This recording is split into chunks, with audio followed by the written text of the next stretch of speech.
Hello everyone, welcome back to my channel. आज हम deal करेंगे चैप्टर 17 जो कि द चार्जेस से संबंध में है। इस चैप्टर को हम दो पार्ट में समझेंगे। इसका फर्स्ट पार्ट में होगा आरोपों का प्रारूप मतलब फॉर्म ऑफ चार्जेस, और सेकंड पार्ट में हम देखेंगे आरोपों का संयोजन मतलब जॉइंडर ऑफ चार्जेस। इसमें जो हम फर्स्ट पार्ट देखेंगे उसमें हम सेक्शन 211 टू 217 तक के प्रावधानों को देखेंगे, और जो सेकेंड पार्ट में हम सेक्शन 218 टू 224 तक के सेक्शनों को देखेंगे। नेक्स्ट हम पार्ट 1 देखते हैं आरोपों का प्रारूप फॉर्म ऑफ चार्जेस। इसके सेक्शन 211 जो है उसमें फर्स्ट में लिखा है आरोपों की अंतर वस्तु। इसके अंतर्गत जो सबसेक्शन 1 है इसमें ये कहा जा रहा है कि इस संहिता के अधीन प्रत्येक आरोप जो भी एक्यूज्ड पर्सन्स के द्वारा जो भी ऑफेंसेस हुआ होगा उस सब का वर्णन होगा। सेकेंड सबसेक्शन में ये कह रहा है अगर ऑफेंसेस का कोई नाम है, जैसे कि अपहरण हो गया, मर्डर हो गया, तो उसे उस नाम से उस अपराध का वर्णन करना होगा। इसके सबसेक्शन 3 के अंतर्गत क्या कह रहा है कि अगर ऑफेंसेस का कोई भी नाम नहीं है, जो एक्यूज्ड पर्सन को उस ऑफेंस के संबंध में इतना सूचना देना है कि उस पर किस प्रकार का आरोप लगा है। इसके सबसेक्शन 4 के अंतर्गत ये कहा जा रहा है कि जो भी आरोप होगा वो लिखित में होगा, ना कि मौखिक में, और किस लॉ और किस सेक्शन में उसे किया गया है वो आरोप को दर्शित करना होगा। और इसके सबसेक्शन 5 के अंतर्गत कह रहा है जिस भी बेस्ड या तथ्य पर यह आरोप लगाया है तो एक्यूज्ड को तो यह मान लिया जाएगा कि वो लॉ की जो भी शर्तें थी इस अपराध के संबंध में वो सभी चार्जेस जो था वो लगाया जा चुका है और उस एक्यूज्ड पर्सन पर केस चलाया जा सकता है। इसके सबसेक्शन 6 के अंतर्गत क्या कह रहा है, जो भी आरोप लगाया जाएगा वो कोर्ट को रिटन में और कोर्ट के लैंग्वेज में दिया जाएगा। इसके सबसेक्शन 5 में कह रहा है जो भी एक्यूज्ड पर्सन यदि वो पहले भी अपराध के लिए दोषी पाया गया है और अपराध के संबंध में दंड की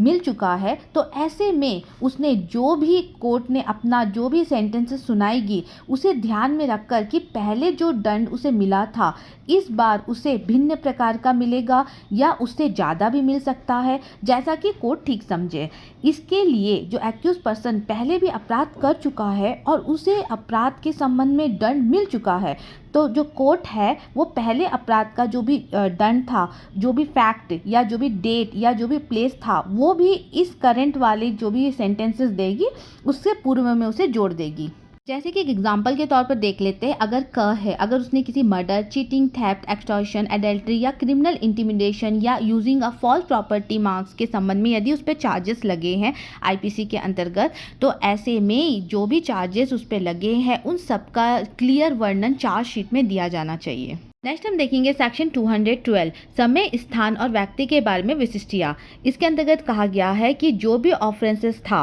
उसका जो भी समय, स्थान, यदि वो व्यक्ति भी था वहाँ पर तो उसका भी वर्णन या कोई वस्तु भी था तो उसका भी वर्णन अच्छे से दर्शाया जाना चाहिए उस चार्जशीट में। और जो भी आरोप पत्र जिसमें कि जो भी एक्यूज्ड व्यक्ति को उस अपराध के संबंध में सूचना देने के लिए पर्याप्त हो। इसके सबसेक्शन 2 के अंतर्गत जब एक्यूज्ड पर उसने जो भी क्रिमिनल ब्रीच ऑफ ट्रस्ट किया है या फिर डिसऑनेस्ट या मिस एप्रोप्रिएशन ऑफ मनी या मूवेबल प्रॉपर्टी के संबंध में यदि कोई आरोप लगा है तो उस अपराध के संबंध में जो भी ठीक वर्णन दिया जाना चाहिए कि अपराध कौन सी तारीख को और कितने मनी के संबंध में या जो भी मूवेबल प्रॉपर्टी थी उसके संबंध में जो भी वर्णन है वो दिया जाना चाहिए। और ऐसे विचलित आरोप सेक्शन 219 के अर्थ में एक ही अपराध का आरोप समझा जाएगा। और इसके प्रोवाइडेड डेट में लिखा है कि जो भी तारीख की पहले से अंतिम तक के बीच का जो वर्ष है वो 1 वर्ष से अधिक का नहीं होना चाहिए। नेक्स्ट हम देखेंगे सेक्शन 213 कब अपराध किए जाने की रीति कथित की जानी चाहिए। इसके अंतर्गत क्या कह रहा है कि जब मामला इस प्रकार का है कि सेक्शन 211 और 212 में जो भी अपराध के संबंध में चार्जेस लगा है अगर एक्यूज्ड को उससे भी पता नहीं चल रहा है कि किस प्रकार का अपराध और किस तरीके का है तो इस सेक्शन में यह कहा गया है कि अपराध कैसे किया गया है और किस तरीके से किया गया उसे भी बताया जाए। एक एग्जाम्पल के तौर पर समझते हैं, जैसे कि क पर यह कहा गया है कि वह एक समय में एक स्थान पर ख की हत्या करने का उसके ऊपर में अभियोग है, ठीक है, चार्जेस है, तो यह आवश्यक नहीं है कि आरोप में रीति कथित हो और क ने ही ख की हत्या की है। नेक्स्ट है सेक्शन 214 आरोप के शब्दों का वह अर्थ लिया जाएगा जो उनका उस विधि में है जिसके अधीन वह अपराध दंडनीय है।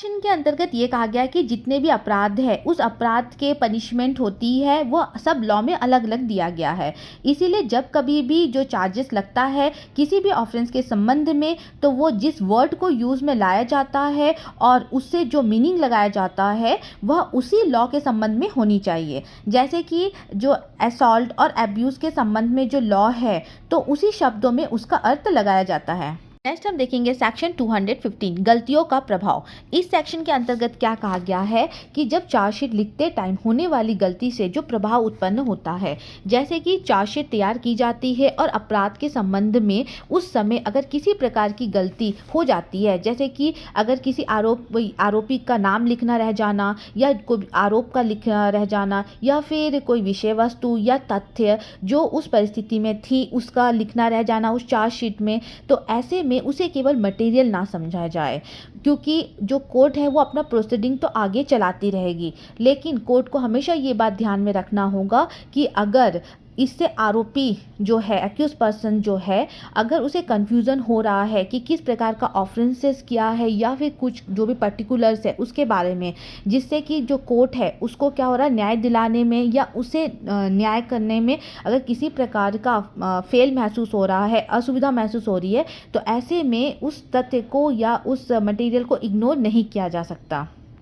इसके संबंध में एक एग्जाम्पल देख सकते हैं, जैसे कि जो क है वो 20 जनवरी 1882 को बी की हत्या का आरोपी हुआ और ठीक 21 जनवरी 1882 को सी की भी हत्या हुई। सी कौन था? जिसने उसे गिरफ्तार करने का प्रयास किया था, तो ये हत्या का आरोप उसके ऊपर लगा हुआ था ए के ऊपर में। तो जब उसके ऊपर ए की हत्या का आरोप लगा हुआ था, लेकिन जब उसका ट्रायल चल रहा था तब उसे सी की हत्या के लिए जो निर्णय है वो सुनाया गया। तो ऐसे में जो भी एविडेंस दिया गया था वो एविडेंस जो था वो बी की हत्या वाला एविडेंस था। तो जो न्यायालय है वो ये समझ गया कि जो ए है वो ये कंफ्यूजन में पड़ गया कि उसे किस अपराध के संबंध में दंड दिया जा रहा है। इसीलिए ये ज़रूरी है कि अगर चार्जशीट में अगर उस दंड के बारे में लिखना भूल गए हैं तो अगर निर्णय देने में अगर असुविधा हो रही है तो उसका भी वर्णन उस समय न्याय देने के पूर्व उसमें सम्मिलित करना चाहिए। नेक्स्ट हम देखेंगे सेक्शन 216 न्यायालय आरोप परिवर्तित कर सकता है। सेक्शन के सबसेक्शन 1 के अंतर्गत जो भी कोर्ट होता है वो डिसीजन के पहले किसी भी समय में वो चार्ज में किसी भी प्रकार का ऐड या ऑल्टर कर सकता है। इसके सबसेक्शन 2 के अंतर्गत में जो भी वो ऑल्टर या ऐड करेगा उसे एक्यूज को उसे पढ़कर सुनाया और समझाया जाएगा। इसके सबसेक्शन 3 के अंतर्गत जो भी ऐड या ऑल्टर होगा चार्जशीट में वो कोर्ट के द्वारा उसे एक्यूज पर्सन को अपने डिफेंस या प्रोसिक्यूटर को केस प्रोसीडिंग्स में किसी प्रकार का प्रभाव नहीं डालेगी, तो कोर्ट ऐसे ट्रायल को आगे चलाएगा और एक जो भी ऐड या ऑल्टर जो भी वो किया है उसे समझा जाएगा कि जैसे कि वो ओरिजिनल में वैसा ही है। सेक्शन 4 के अंतर्गत जो भी चार्ज में ऐड या ऑल्टर हुआ है, अगर कोर्ट को लग रहा है कि प्रोसीडिंग को आगे चलाने में जो कि एक्यूज पर्सन या जो प्रोसिक्यूटर को प्रभाव पड़ रहा है, तो कोर्ट नए ट्रायल का निर्देश दे सकता है या कुछ अवधि के लिए जो कोर्ट है वो ट्रायल को स्थगित कर सकती है। नेक्स्ट सबसेक्शन 5 के अंतर्गत यदि कोई भी ऐड या ऑल्टर जो भी ऑफेंसेस है वो ऐसा है कि प्रोसीडिंग्स तब तक नहीं की जाएगी जब तक कि उसके संबंध में प्री सैंक्शन नहीं कर लिया जाता। नेक्स्ट सेक्शन 217 जब आरोप परिवर्तित किया जाता है तब साक्षियों का पुनः बुलाया जाना। इस सेक्शन के सबसेक्शन 1 के अंतर्गत जो पुनः उन सभी साक्षियों को सम्मन करके कोर्ट में बुलाया जाएगा और उनसे गवाही ली जाएगी, परंतु केवल उतनी ही गवाही लिया जाएगा जितना ऐड या ऑल्टर किया गया है चार्जशीट में, और जो भी गवाही ली जाएगी सबको रिटर्न करेगा कोर्ट। और कोर्ट का यह कतई ही इंटेंशन नहीं होता है कि जो भी वह पुनः गवाही ले रहा है उससे एक्यूज को तंग करना है या प्रोसिक्यूशन के प्रोसेस को लेट करना है या न्याय कराने में विलंब करना है। नेक्स्ट हम इस सेक्शन का पार्ट बी देखेंगे आरोपों का संयोजन, जॉइंटर ऑफ चार्जेस। इस सेक्शन के अंतर्गत हम सेक्शन 218 टू 224 तक के सेक्शनों को देखेंगे, जिसमें सेक्शन 218 क्या कह रहा है, सुभिन्न अपराधों के लिए पृथक आरोप। इसके अंतर्गत जो सबसेक्शन 1 है इसमें कहा गया है कि हर वो एक्यूज पर्सन जिस पर बहुत प्रकार के ऑफेंसेस के चार्जेस लगे हैं और प्रत्येक चार्जेस का जो भी डिस्क्रिप्शन है वो सेपरेट ट्रायल पर किया जाएगा। इसके अंतर्गत जो भी प्रोवाइडेड डेट है कहा गया है कि जो एक्यूज पर्सन जो है वो चाहता है, अगर वो चाहता है तो वो रिटर्न में ये एप्लीकेशन मजिस्ट्रेट को दे दे सकता है कि मजिस्ट्रेट के द्वारा जो भी ओपिनियन लिया जाएगा वो भिन्न भिन्न जो भी चार्जेस लगे हैं उस पर उन सभी चार्जेस का वो एक ही ट्रायल में कर सकता है। कि सबसेक्शन 2 के अंतर्गत क्या कहा गया है, जो सबसेक्शन 1 में जो भी सेक्शन 290, 220, 221 और 222 में 23 में जो सबसेक्शन 1 में भिन्न भिन्न अपराधों के संबंध में एक्यूज्ड को जो भी आवेदन पर मजिस्ट्रेट का जो भी विचारण हो सकता है, जो इस सभी सेक्शनों में किसी प्रकार का प्रभाव नहीं डालेगी। इसके अंतर्गत एक एग्जाम्पल देख लेते हैं, जैसे कि कब पर एक ही समय में चोरी और दूसरे ही अवसर पर उसे घोर उपहति करने का अगर उसके ऊपर आरोप लगा है, तो ऐसे में चोरी के लिए और घोर उपहति करने के लिए जो भी चार्जेस उस पर लगाया जाएगा वो अलग अलग लगाया जाएगा और उनका अलग अलग ट्रायल करना होगा। नेक्स्ट है सेक्शन 219। एक ही वर्ष में किए गए एक ही किस्म के 3 अपराधों का आरोप एक साथ लगाया जा सकेगा। इस सेक्शन के सबसेक्शन 1 के अंतर्गत क्या कहा गया है, किसी भी व्यक्ति पर जब एक साल में एक ही किस्म के 3 से अधिक जो भी ऑफेंसेस के अगर चार्जेस होते हैं और पूरे साल भर में जो भी ऑफेंसेस है, चाहे वो फर्स्ट से लेकर आखिरी तक के जो भी ऑफेंसेस है वो एक व्यक्ति के ऊपर में किए गए हो या नहीं किए गए हो, अगर वो 3 से अधिक है तो कितने भी ऑफेंसेस हो उन पर एक ही ट्रायल में चार्जेस लगाया जा सकता है। इस सेक्शन के सबसेक्शन 2 के अंतर्गत क्या कह रहा है, जो भी ऑफेंसेस होते हैं, ऑफेंसेस एक ही किस्म के तब होते हैं जब वे आईपीसी या किसी स्पेशल या लोकल लॉ के सेम सेक्शन के पनिशेबल अमाउंट ऑफ पनिशमेंट के अंडर होते हैं। प्रोवाइडेड एट में क्या कहा गया, जो आईपीसी के सेक्शन 379 के ऑफेंसेस और सेक्शन 380 के ऑफेंसेस जो भी है ये उसी किस्म के अपराध है जिस किस्म का ऐसे अपराध करने का प्रयत्न है या ऐसा अटेम्प्ट ऑफेंसेस हुआ है। नेक्स्ट है सेक्शन 220, एक से अधिक अपराधों के लिए विचारण। सेक्शन के सबसेक्शन 1 में क्या कह रहा है, यदि वन सीरियल ऑफ एक्ट जिसमें सेम ट्रांजैक्शन बनता है एक व्यक्ति द्वारा एक क्रम में एक से अधिक अपराध है तो ऐसे प्रत्येक अपराध के लिए एक ही ट्रायल में उस पर चार्जेस लगाया जा सकता है। इस सेक्शन का जो सबसेक्शन 2 क्या कह रहा है, सेक्शन 212 का जो सबसेक्शन 2 है और सेक्शन 219 का जो सबसेक्शन 1 है, अगर उसमें ब्रीच ऑफ ट्रस्ट या डिसऑनेस्ट या मिस एप्रोप्रिएशंस ऑफ प्रॉपर्टी से संबंधित एक या अधिक ऑफेंसेस किए जाने को यदि सुनकर या छिपाने के प्रयोजन में यदि हो तो प्रत्येक अपराध के संबंध में जो भी चार्जेस होगा वो एक ही ट्रायल में लगाया जा सकता है, जिसके संबंध में एक ही ट्रायल किया जा सकता है। इस सेक्शन का सबसेक्शन 3 क्या कह रहा है, एक ऑफेंसेस के अगर अलग अलग परिभाषाएं हैं, जैसे कि जो बाइगैमी है जो हमारे आईपीसी में है और मतलब अलग अलग उसके संबंध में जो परिभाषाएं है वो लगाई गई है, तो जिन व्यक्तियों पर इस प्रकार के ऑफेंसेस करने का अगर केस है तो ऐसे ऑफेंसेस के संबंध में एक ही ट्रायल लगाया जा सकता है। इस सेक्शन का सबसेक्शन 4 क्या कह रहा है, यदि कोई कार्य जिसमें एक या एक से अधिक स्वयं अपराध बनते हैं तो मिलकर भिन्न भिन्न अगर अपराध बनते हैं तो ऐसे ऑफेंसेस के संबंध में जो भी एक्यूज पर्सन है एक ही ट्रायल में चार्ज लगाया जा सकता है या एक ही ट्रायल किया जा सकता है। इस सेक्शन का सबसेक्शन 5 ये कह रहा है कि इस सेक्शन में जो भी बताया गया वो आईपीसी के सेक्शन 71 पर किसी प्रकार का प्रभाव नहीं डालेगी। हम एक एग्जाम्पल के तौर पर समझ लेते हैं, जैसे कि जो ए है वो बी जो है वो सी के कस्टडी में है, तो वो जो ए है वो क्या करता है, वो बी को सी की कस्टडी से छुड़ाता है, तो ऐसे में क्या हो जाता है, सी को उसके द्वारा ए के द्वारा घोर उपहति कारित होती है, तो ए पर आईपीसी के जो सेक्शन होते हैं 225 और 333 के अधीन जो भी अपराध का चार्जेस लगाया जाता है और उसे इसके संबंध में जो भी पनिशमेंट दिया जाता है, स्टेटमेंट सुनाया जाता है। नेक्स्ट हम देखेंगे सेक्शन 221, जहां इस बारे में संदेह है कि कौन सा अपराध किया गया है। सेक्शन का सबसेक्शन 1 ये कह रहा है, जो भी एक्यूज पर्सन है जिस पर कि ऑफेंसेस के चार्जेस लगे हैं वह सिंगल एक्ट या फिर सीरीज ऑफ एक्ट जो भी सिद्ध किया जा सकता है, तो उस एक्यूज पर्सन पर कौन सा अपराध बनेगा या उसके संबंध में अगर कोई भी चार्जेस लगाया जा सकता है तो इन सब का एक ही ट्रायल किया जा सकता है। सेक्शन के सबसेक्शन 2 के अंतर्गत क्या कहा गया है, जो एक्यूज पर्सन है यदि उस पर 1 ऑफेंसेस लगाया गया है और एविडेंस में यह प्रतीत होता है कि उसने और भी डिफरेंट ऑफेंसेस किया है जिसके लिए उस पर सबसेक्शन 1 के अधीन आरोप लगाया जा सकता है, तो उस अपराध के लिए जो भी पनिशमेंट दिया जाएगा उस एक्यूज पर्सन को उसके द्वारा किया जाना दिखाया जाता है, जिसके लिए उस पर चार्जेस नहीं लगाया गया था।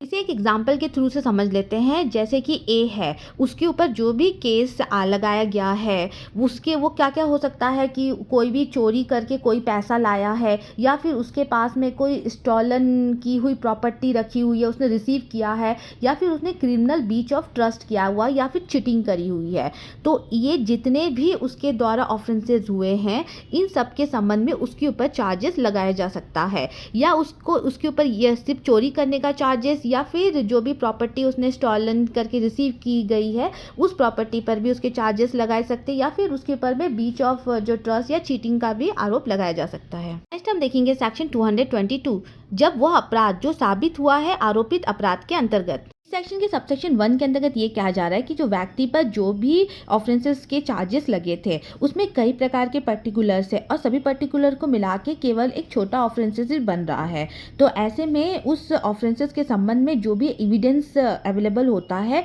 उन सभी एविडेंस को से ये साबित हो रहा है कि वो एक छोटा ऑफेंसेस ही किया है, और बाकी जो उसके पर्टिकुलर्स थे उसमें से कुछ भी प्रकार का एविडेंस नहीं मिल रहा है। तो ऐसे में जो वो व्यक्ति है उसके ऊपर जो भी कार्रवाई की जाएगी वो छोटे अपराध के संबंध में ही उसे दोषित किया जा सकता है जिसका उसके ऊपर आरोप नहीं था।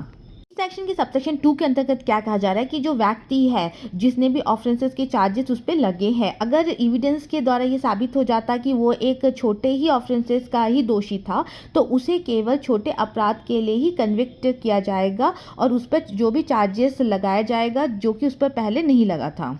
सबसेक्शन 3 के अंतर्गत यदि किसी व्यक्ति के ऊपर में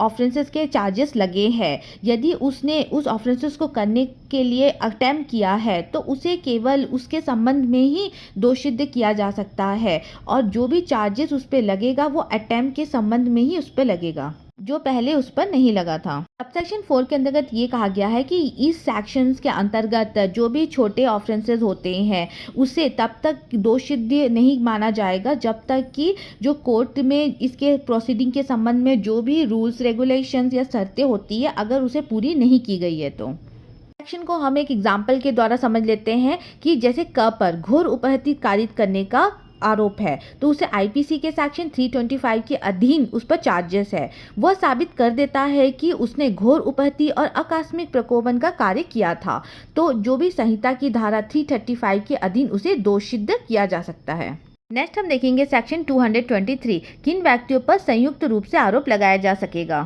के अंतर्गत निम्नलिखित व्यक्तियों पर एक साथ आरोप लगाया जा सकेगा और उनका एक ही ट्रायल किया जा सकेगा। सेक्शन 1 के अंतर्गत अगर व्यक्ति का सेम टाइप ऑफ ऑफेंसेस है। सबसेक्शन 2 के अंतर्गत अगर एक्यूज्ड पर ऑफेंसेस अटेम्प्ट करने का चार्जेस है। सेक्शन 3 के अंतर्गत व्यक्ति पर एक साल में सेम टाइप ऑफ ऑफेंसेस जो कि सेक्शन 219 में एक ही किस्म के ऑफेंसेस का चार्जेस है वो उस पर लगेगा। सबसेक्शन 4 के अंतर्गत बहुत से ऑफेंसेस को सेम ट्रांजैक्शन में करने का जो चार्जेस है वो लगेगा। सबसेक्शन 5 के अंतर्गत ऐसे व्यक्ति पर जिस पर theft, extortion, cheating, criminal misappropriation और जिन पर ऐसी संपत्ति को जिसका कब्जा प्रथम नामित व्यक्ति द्वारा किए गए किसी ऐसे अपराध के द्वारा आंतरिक किया जाना अभिकथित है कि वह रिसीविंग या रिटेनिंग या assisting in the disposal of commitment of property का ये किसी ऐसे लास्ट नेम ऑफेंसेस को अटेम्प्ट करने के संबंध में अगर उस पर अभियोग है। तो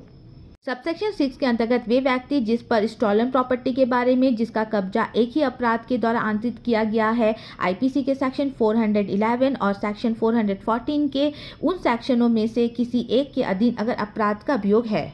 सबसेक्शन 7 क्या बोल रहा है, वे व्यक्ति जिस पर आईपीसी के चैप्टर 12 के अधीन में कंटरफिटेड कॉइन के संबंध में किसी अपराध का अगर अभियोग है और उसी व्यक्ति पर उसी कंटरफिटेड कॉइन के संबंध में डिफरेंट चैप्टर में डिफरेंट ऑफेंसेस के लिए दुष्प्रेरण या अटेम्प्ट्स का अभियोग है, तब उस चैप्टर में जो पूर्ववर्ती भाग के उपबंध सब चार्जेस उस पर लागू होंगे। इस वीडियो का हम लास्ट सेक्शन देखेंगे, सेक्शन 224, कई आरोपों में से एक के लिए दोषसिद्धि पर शेष आरोपों को वापस लेना। इस सेक्शन के अंतर्गत कहा गया है अगर एक व्यक्ति पर एक से अधिक ऑफेंसेस के यदि चार्जेस लगे हैं तो उसमें से अगर कुछ ऑफेंसेस के एविडेंस के द्वारा अगर ये साबित हो जाता है तो उसे उस अपराध के संबंध में ही दोषित किया जाएगा जो कि साबित हुआ है, और जो साबित नहीं हुआ है तो उसके संबंध में कोर्ट से ये कंसर्न ले ली जाती है। मतलब कंसर्न कौन देगा, एक तो कंप्लेनेंट देगा और दूसरा प्रोसिक्यूटर देगा। हाँ, कि जो भी शेष बचे चार्जेस है जिसके संबंध में जो भी एविडेंस नहीं होने की वजह से उसे प्रूफ नहीं किया जा सका है, तो ऐसे में वो जो परिवादी होगा या जो अभियोजक होगा वो उन चार्जेस को वापस ले लेगा। तो ऐसे में जो न्यायालय होगा उन जो भी आरोप उस पर लगे थे उसके संबंध में जो भी इंक्वायरी या फिर जो भी ट्रायल होना था वो सब वहीं पर रुक जाएगी, और ऐसे में जो आरोपी होगा, जो भी एक्यूज पर्सन होगा, वो उस शेष जो चार्जेस थे उससे वो मुक्त हो जाएगा। लेकिन यदि अगर ये अपास्त कर दी जाती है, अगर उसे एक्सेप्ट नहीं किया जाता है अगर न्यायालय जो है, तो ऐसे में जो भी इंक्वायरी या जो भी ट्रायल होगा वो जो न्यायालय होगा उसे कंटिन्यू रखेगी।